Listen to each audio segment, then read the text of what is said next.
Assalamualaikum warahmatullahi wabarakatuh. Perkenalkan, nama saya Lakuinsi. Saya dari program studi pendidikan guru sekolah dasar. Saya dari kelas 4E. Saya akan membuat tugas media pembelajaran yang berjudul Zat Tunggal dan Campuran yang disampaikan pada kelas 5 SD. Baiklah, langsung saya akan membacakan materinya. Zat tunggal dan campuran. Benda-benda yang ada di sekitar kita termasuk materi. Materi adalah segala sesuatu yang menempati ruang dan memiliki massa. Berdasarkan penyusunan materi dibedakan menjadi dua, yaitu 1. Zat tunggal dan 2. Zat campuran. Zat tunggal yaitu zat dapat dibedakan menjadi unsur dan senyawa. Tiap benda terdiri atas zat yang lebih sederhana disebut unsur. Contoh unsur yaitu hidrogen, oksigen. Sampai sekarang sudah dikenal sekitar 116 unsur. Di antara unsur tersebut, 92 unsur merupakan unsur alam dan unsur lainnya merupakan unsur buatan. Adapun senyawa adalah zat tunggal yang tersusun atas lebih dari satu unsur dan tidak dapat diuraikan menjadi zat yang lebih sederhana. Contoh senyawa adalah sukrosa atau gula tebu. Jadi gula tebu ini termasuk dalam zat tunggal. Yang kedua, campuran. Campuran adalah zat yang terdiri atas beberapa jenis materi. Dapat dikatakan campuran terdiri atas beberapa zat tunggal. Campuran dapat dibedakan menjadi campuran homogen dan campuran heterogen. A. Campuran homogen.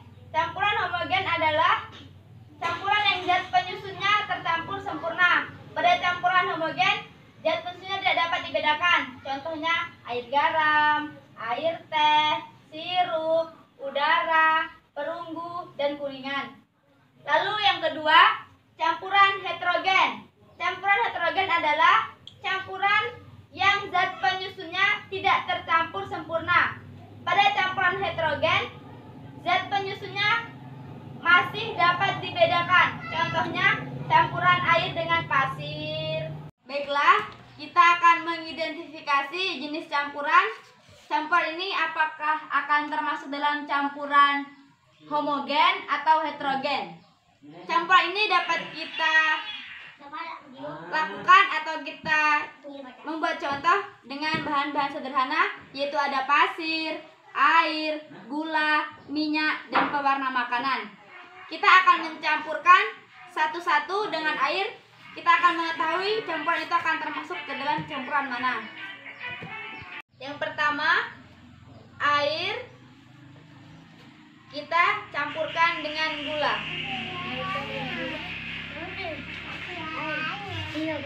Lalu kita aduk dengan rata.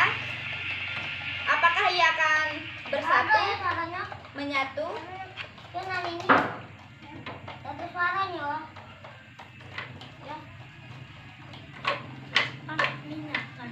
Dia akan menyatu. Maka jika campuran menyatu, dia akan masuk ke dalam homogen. Selanjutnya, air kita campurkan dengan minyak. Kita aduk. Kita akan melihat ia akan tercampur atau tidak. Coba teman-teman perhatikan, minyak dengan air tidak tercampur dengan rata. Maka ia termasuk dalam campuran heterogen. Selanjutnya, air kita campurkan dengan pasir. Kita aduk dengan rata. Maka ia akan terlihat air dengan pasir tidak menyatu dengan rata. Maka dari itu, jika tidak menyatu dengan rata, ia termasuk dalam campuran heterogen. Selanjutnya, minyak kita campurkan dengan pewarna.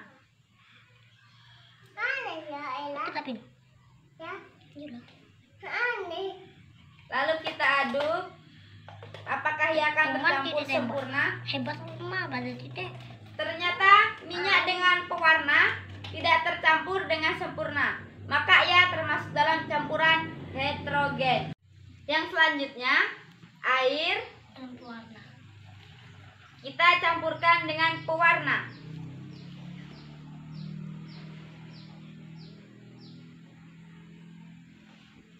Kita aduk hingga merata. Bisa kita lihat bahwasanya air dengan pewarna akan tercampur dengan sempurna. Maka dari itu, ia akan masuk ke dalam campuran homogen. Dan yang terakhir, minyak gitu. kita campurkan dengan gula.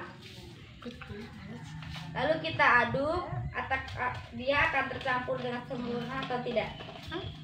Ternyata sama, minyak dan gula tidak dapat tercampur dengan sempurna.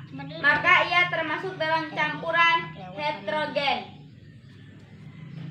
Baiklah, itu saja penjelasan dari saya tentang zat tunggal dan zat campuran yang dipelajari oleh siswa kelas 5 SD.